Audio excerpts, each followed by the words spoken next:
Hello, and welcome to Adventures in Learning Design, a series of conversations about ideas, principles, research and practice, exploring how we can make learning more effective and more enjoyable, whether that's in the workplace, at school, at university or at home. My name's Laurie Harrison. And my name is Tim Gifford. And we're both co-founders of LearnJam, a digital learning agency and consultancy.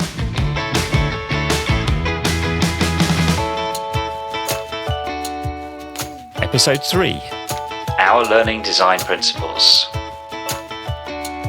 In this episode, Tim and I talk about our 3 research-based learning design principles and what they are. And Laurie shares a recent awkward confrontation with an enraged optometrist around a less than optimal digital learning experience. And we uncover a couple of areas in which we realise, we could have done better.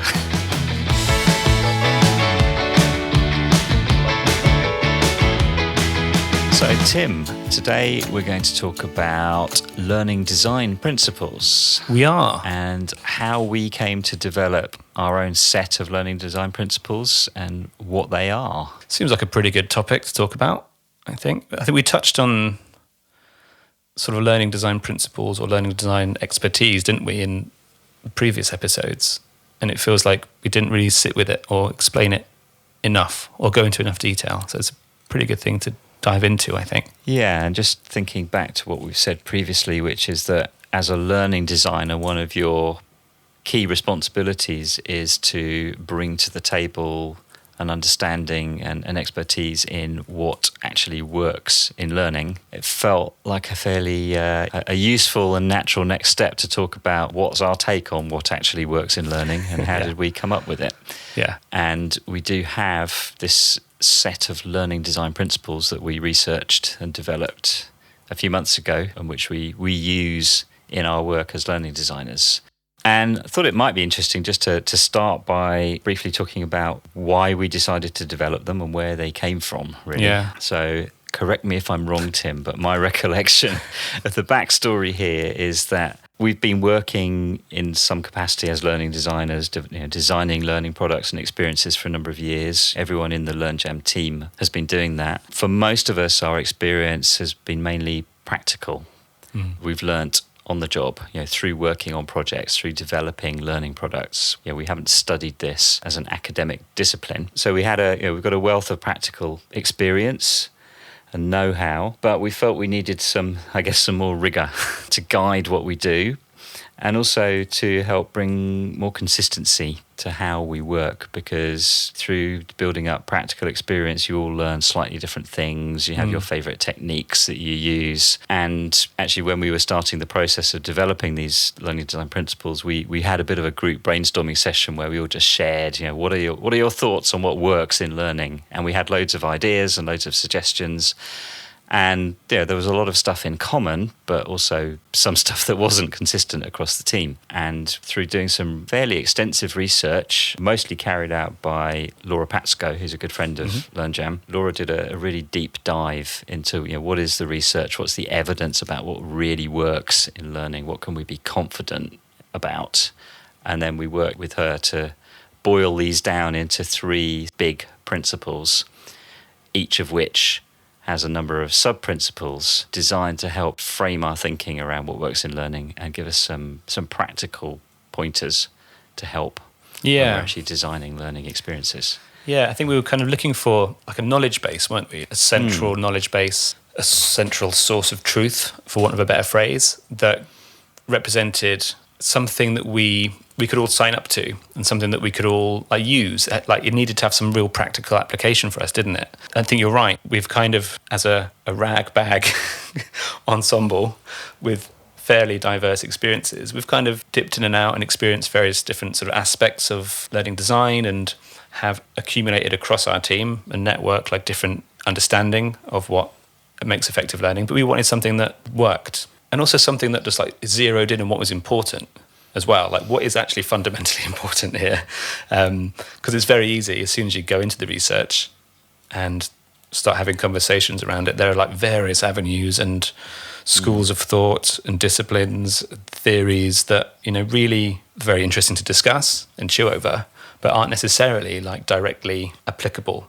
They're not really tools. They're more theories to be debated. So we wanted something a bit more, for want of a better word, like blunt, I suppose. Like blunt tool. Exactly. That's what we wanted. That's my first characterisation, Right. and I do reserve the right to revisit that and amend that later on in this conversation. You sell it well, Tim. Thank I like you. it. If you're looking for a blunt tool, you're in the right place. We've got just the thing.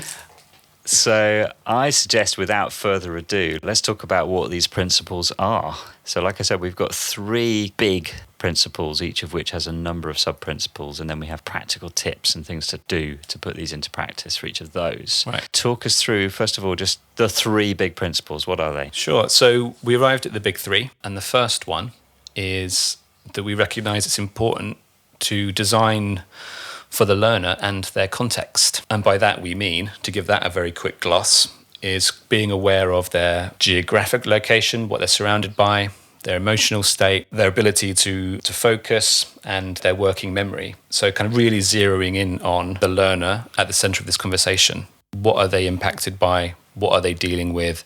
Where do you find them? What are the contexts in which they will be learning? The second one is that we recognise it's important to respond to what the learner already knows. So in this case, it's taking into account the wealth of experience, knowledge that a learner brings to the table, and recognising that they aren't blank slates when they are coming to a learning opportunity or a learning product, learning solution, that they bring a lot with them, and that really should be used to shape their journey. And thirdly, it's about providing effective practice over time. And this one certainly sounds and feels like fairly obvious, but I think what I discovered personally, like when we explored this, was it's a lot more nuanced than I had first thought. But yeah, so those principles again: designing for the learner and the context, responding to what a learner already knows, and providing effective practice over time. Okay, so let's have a look in a little bit more detail. So principle number 1, design for the learner and their context. So I guess a core thing with this is that we're dealing with people here, real human beings. And for us, it's always been really important to be learner-centered in our approach. That's something we've always strongly advocated, rather than technology-focused or content-focused. You know, everything should be based on the learner. And I guess this is why, for us, this is principle number 1, that you need to understand who the learner really is, what the context is in which they're learning, and that should form the foundation of your design, your learning design. Everything should be grounded in that understanding of who they are. And if you don't understand who the learner is, what they're trying to achieve, what their context is, what their limitations are, Right. then you're really going to struggle to design something that's going to actually help them learn what they need to learn. And it's definitely going to impact what you do design, like getting that understanding as well. If you discover in your research up front into who your learners are and what their context is and the expectations that they are bringing, it really could completely change how you conceptualize, how you design for them. So if you realize, for example, in your research that they aren't necessarily particularly motivated by what the learning proposition is, maybe it's something that's being passed down from a manager to employee, for example, so it's kind of riddled with like sort of corporate instruction or whatever. How do you respond to that in your design, or how do you respond to that context in the way that does make it more appealing, more palatable, more enjoyable? So it really can change the direction of your design thinking in that respect. A little aside, I was at the optician last week and just making chit chat. They said, "Oh, so what do you do?" And I said, "Oh, I develop online learning courses." And she said, "Oh my God, you're the evil person who creates all this terrible e-learning that we have to do." Oh, right. I hope you apologised on behalf of all I was very apologetic. digital learning designers. I denied all responsibility. I said, "I'm sure that terrible e-learning that you have to do has nothing to do with me." I mean, what I hope you then did with that conversation was to do a bit more of a exploratory Oh, naturally. conversation. Yeah. Why is it such a... What is it you're trying to achieve? Let's dig deeper, yes. Yeah. Maybe not the time. But there you go. That's case in point, right? I mean, there's a context that needs to be designed around. Yep. That needs to be absolutely. sort of optimized. That feeling of like, this is imposed on me. I don't have any agency in this. It's a burden. And an understanding of that context really helps from a learning design perspective. I really like this as a sort of big picture principle. Understand who the learner is, what makes them tick, but also understand how the brain works. That kind of sits under this principle as well. Think about things like cognitive load and so on, and understand the context, as we just discussed quite a lot.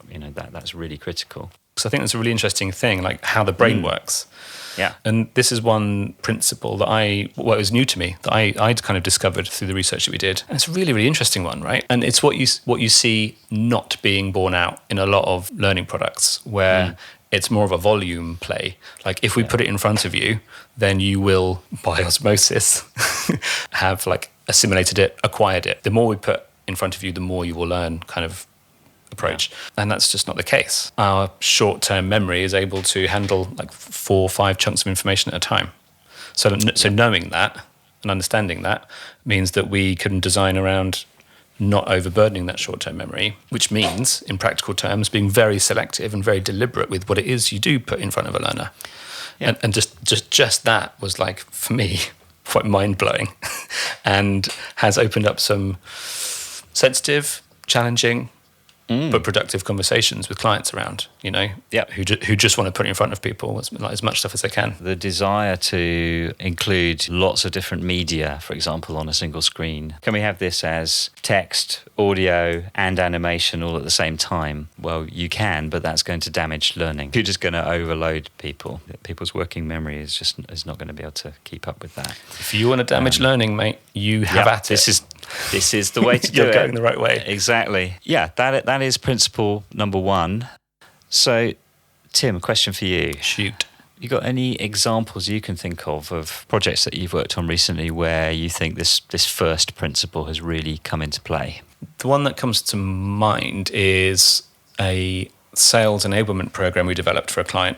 And the use case that we were responding to was sales rep for big Silicon Valley tech company is out in the field engaging with prospects in sales conversations, and they needed to be able to access information like product spec, process spec, to help them respond to those prospect conversations or questions that arose in those conversations. And their current state was all of that was front-loaded with a workshop or boot camps, like when a sales rep first joins a company. So all of that information is kind of fire-hosed into them and then made available to them, in various documentation spread across like a large sort of file sharing platform. So they wanted something that actually, like, I'm a sales rep, I am driving to this meeting. Actually, I should say you shouldn't be using this when you're driving, but like you're traveling to it's a mobile product. Let's say you're traveling or being driven to a meeting. I know that they're going to ask me about our competitors. I know they're going to ask me about this thing, about our product. I need to access that information right now in order to have a good response. So we designed like a micro-learning approach that allowed them to access that information like at point of need, make it digestible quickly in 5 minutes, and like key takeaways up front and center so that you've got them in your brain when you're going into that meeting. So that was really like the context is you're moments away from walking into a room having to have a effective response. So that's interesting because to me that sounds like what you described is kind of on the boundary maybe between a learning solution and a job aid, which is something that you provide to an employee to help them do something, but they don't need to learn anything necessarily. Exactly. Yeah. As I'd say in this case, that is providing them that support at the moment of need, but there is still a learning aspect to it, which is that over time they should need less and less of that support. So it's kind of giving them a learning intervention that they can then put into practice and get real world feedback straight away and reflect on what went well and what didn't and improve on that basis. That's right. Our approach there really did appeal to this principle of respecting the limits of working memory, right? So we knew that you're 5 minutes away from that conversation, we're not going to just give you a ton of stuff or a ton of documentation to read through. We're going to call out like the 5 things that help you respond to that conversation. And in doing so, fairly confidently believe that, there's more of a chance that you will actually retain those after the fact. So you're right. It's kind of like a short, sharp intervention with a very practical application, but it's not disposable. Like we didn't design it to be disposable, but easily ingested and hopefully therefore sort of more easily retained or recalled. Okay, so before we move on to principle 2, just to say that we're going to dive much more deeply into principle 1 in a future episode, and we'll get into the sub-principles that we came up with, which are around developing intrinsic motivation, positive emotional state, opportunities for collaboration, respecting working memory, and focusing the learner's attention. So yeah, just a little taster of what's coming up. Those are 3 4-hour lectures each, easily. Aren't they? Absolutely. Those 5 points. Buckle up. Yeah. There's my doorbell. It's your optician coming round exactly. for a second harangue.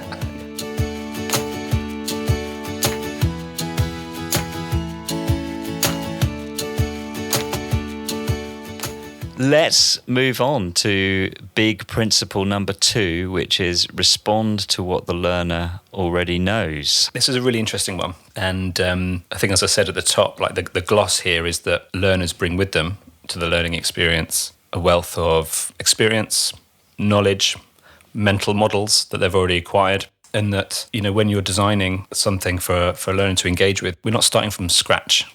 Like, they're not like empty vessels waiting for us to fill them with knowledge and insight and all that sort of thing. So they've got their own opinions, understanding worldviews, all these sorts of things. And, very practically, like probably already a working understanding of what you're going to be building on in the content that you design. So it's making sure that all of that is taken into account.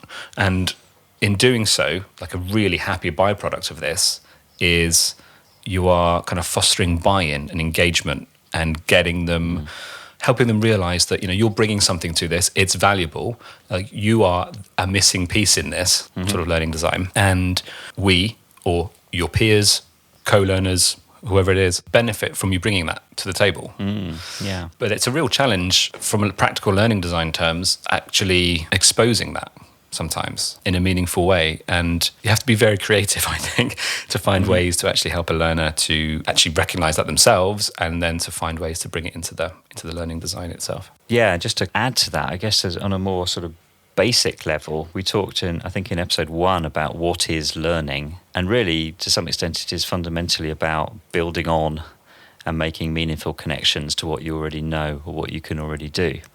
So, as you are presented with new knowledge or you practice new skills, you're integrating those with what you already have and what you already know. So, as you said, a learner never starts with 0. No one is an empty vessel. You have an existing mental model or skill set, and a learning experience is designed to help you add to that or sort of build on top of that in every case. That's how learning works. So as learning designers, if we don't know what the learner already knows or what they can already do, if we don't have that understanding, then it's basically, as far as I can see, impossible to design a learning experience that's likely to be effective.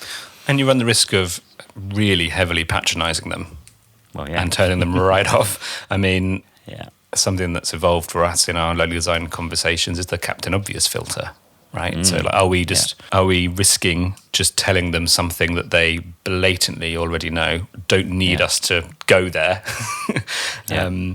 And because you do run the risk of just turning the learner right off, and therefore sort of scuppering your chances of getting them where you need to. So in practical terms, obviously that means up front we need ways to establish what learners currently know, what their current skill level is, so that we can design based on that. And again, that's something we'll get into in a bit more detail, I think, in future episodes about different techniques to do that. But obviously, you can do pre-testing, you can talk to learners, interview them, you can use prediction or reflection tasks to try and pull out what their existing background knowledge might be, get them to do prediction tasks to activate their existing knowledge, all this kind of stuff. But we'll dig into that in more detail. But it's a core part of the learning design process, I think, isn't it? Is how are we going to establish the current level of knowledge and skill so that we can build on that foundation and help the learner integrate new knowledge and new skills with what they already have.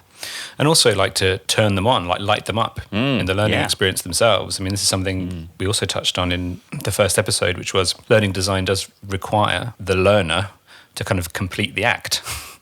So part of this principle also sort of speaks to helping them raise their own self-awareness, like their sort of metacognition of like how and why they are learning what they're learning. So it's a really interesting challenge, and it's one that I find actually is a lot of fun sometimes, especially this sort of self-awareness raising side of it. That does open up quite a creative, joyful interaction with learners. I mean, obviously, if you tell them, right, we're going to work on your metacognition, that's probably not going to light them up. Yeah, sure. Well, it might do, but I hope you've done your metacognition homework.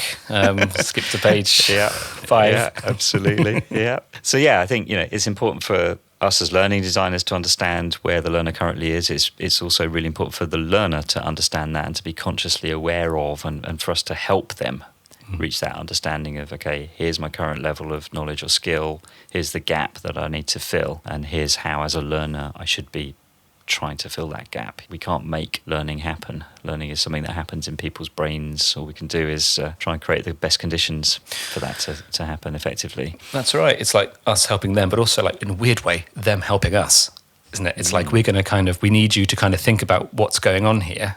We need you to kind of reflect on that and engage with it, think about it, so that what's coming down the pipes for you, as it were, is going to really help. Like, it's going to really sort of be of value to you. So help us by being prepared to bring your full self to this, and maybe think outside of what your recent or historic educational experiences have been. I think the last bit related to this principle that I think is really interesting is this concept of challenge and support, and how much challenge and support a learner should be given. And something I've been reading about and listening to in podcasts and stuff lately is this concept of desirable difficulties. Tell me more.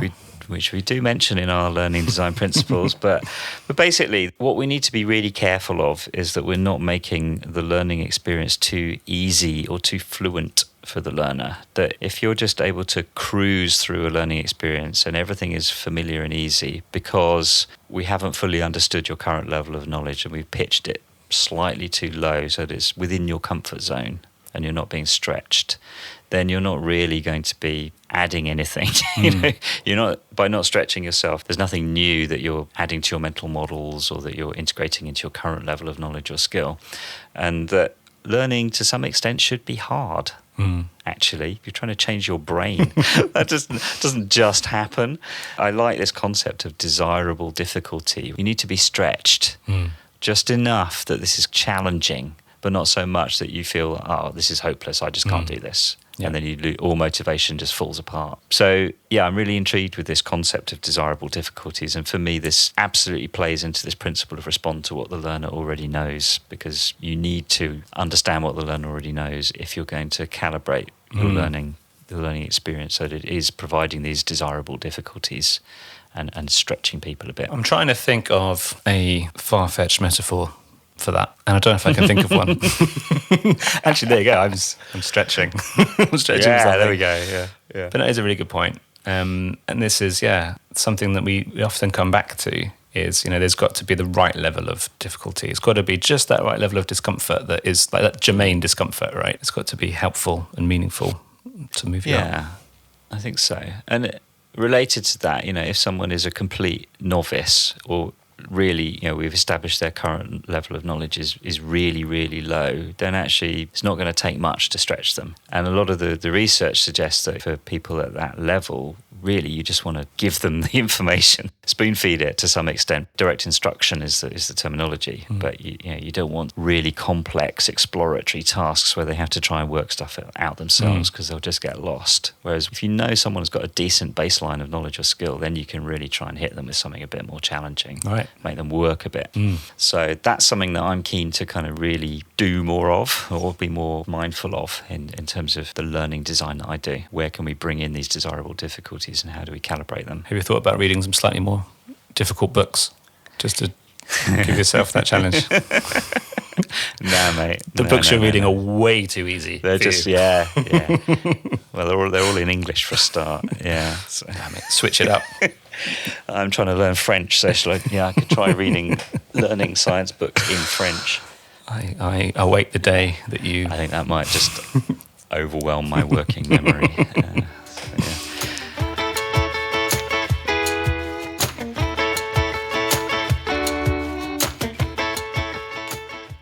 Okay, let's move on to principle 3. Last but very much not least, which is provide effective practice over time. Yeah, this is an interesting one. So this is kind of referring to what needs to happen or effective strategies for transferring knowledge from short-term or working memory to long-term memory. And there's a few things kind of in play around this principle, I think. One of them is different strategies for doing that. So, for example, using testing as a learning tool rather than just an assessment one. So testing can really help to move learning knowledge from short-term to long-term. But also there's something around what sort of knowledge information is it? Like, is it procedural or declarative? So is it something that you are doing, like driving a car, for example? Is it something that kind of requires like immersive practice, like something you actually have to really engage with? Or is it declarative? So things around facts, figures, statistics, vocabulary, that sort of stuff. So which, depending on what it is, or the mixture of those things, there needs to be an appropriate practice strategy around it. For me, this is like the musculature of the learning design, right? This is like, we need this muscle to be continually used in the right way so that it builds strength, resilience, and so on in the longer term. I think for me, in my experience of digital learning and looking at products and online courses and stuff that I've seen, I think it's a pretty common problem that there just isn't enough practice.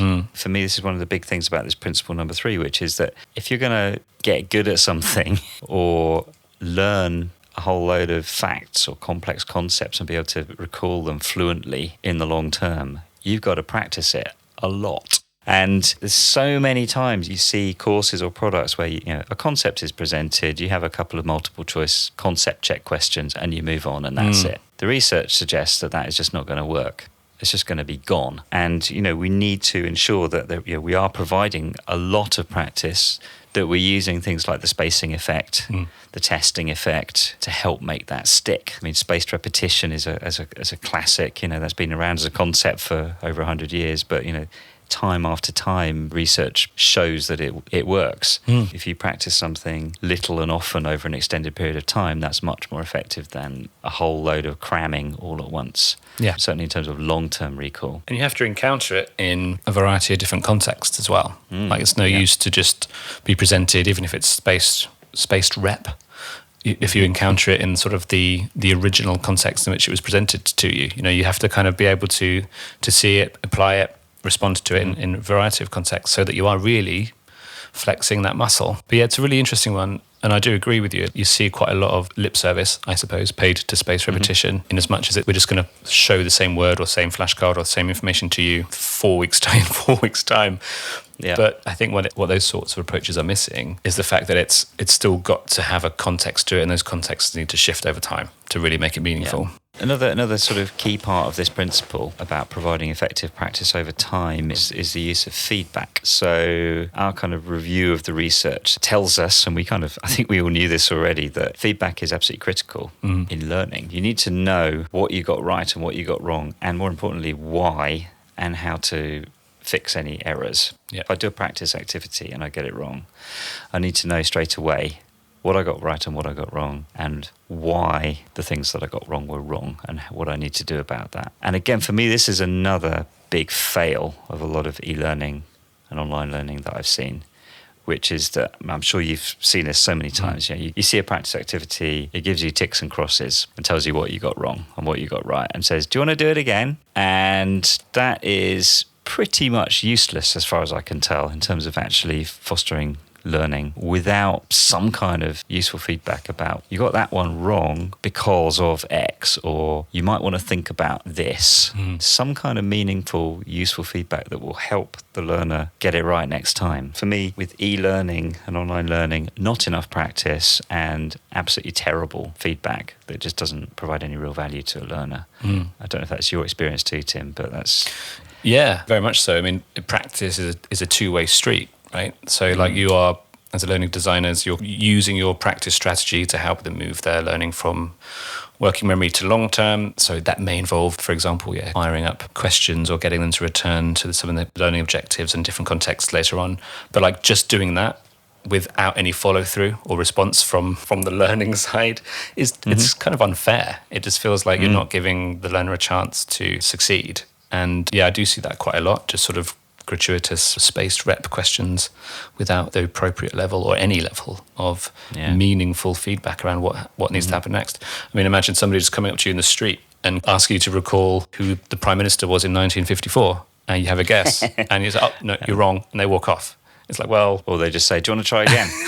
Like, well, not really, because I don't know, like, what am I in the right ballpark? Give me something to work with. You know, there's got to be some kind of equitable, meaningful, productive, like, exchange. Otherwise, it's just, like I say, it's unfair. And actually, it's, like, really demotivating and has like the opposite effect to what you're trying to achieve. Another interesting I've been sort of reading about lately is the concept of ego-based feedback or ego-focused feedback. So, and I'm sure you've seen this, you do a question, you get it right, and it's like, yay, great job. Or you get it wrong, it's like, nice try, you did really well, but it wasn't quite right. That kind of feedback's always slightly grated with me, and I was very gratified. I'm reading a book at the moment called E-Learning and the Science of Instruction, which I'm sure many of our listeners are familiar with. It's a classic by Ruth Colvin Clark and Richard E. Mayer. And yeah, they touch on this topic of ego-focused feedback. I was pleased to see that all the research evidence says that that kind of feedback is completely useless. Right. It has no positive impact on learning. You don't need to tell someone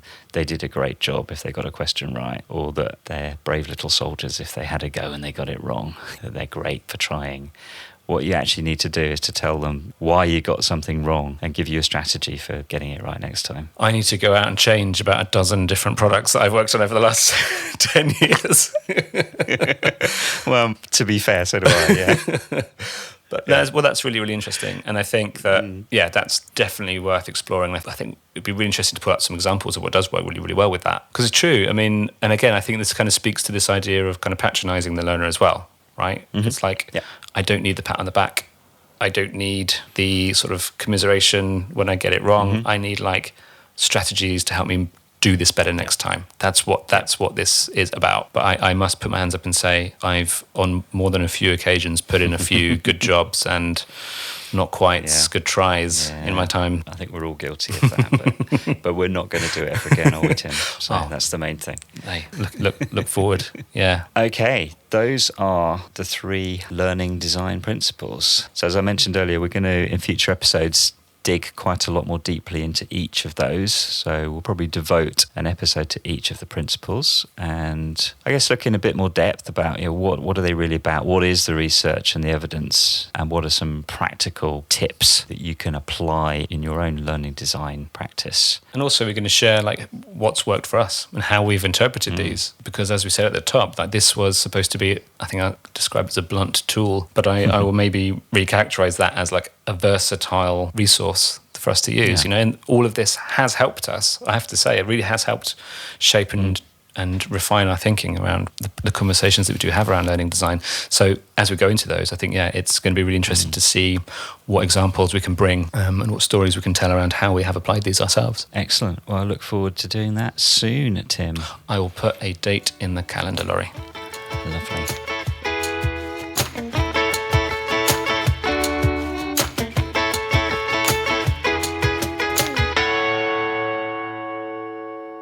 Adventures in Learning Design was brought to you by LearnJam. To learn more about what we do and who we do it for, and to download your own free copy of our learning design principles, head over to learnjam.com.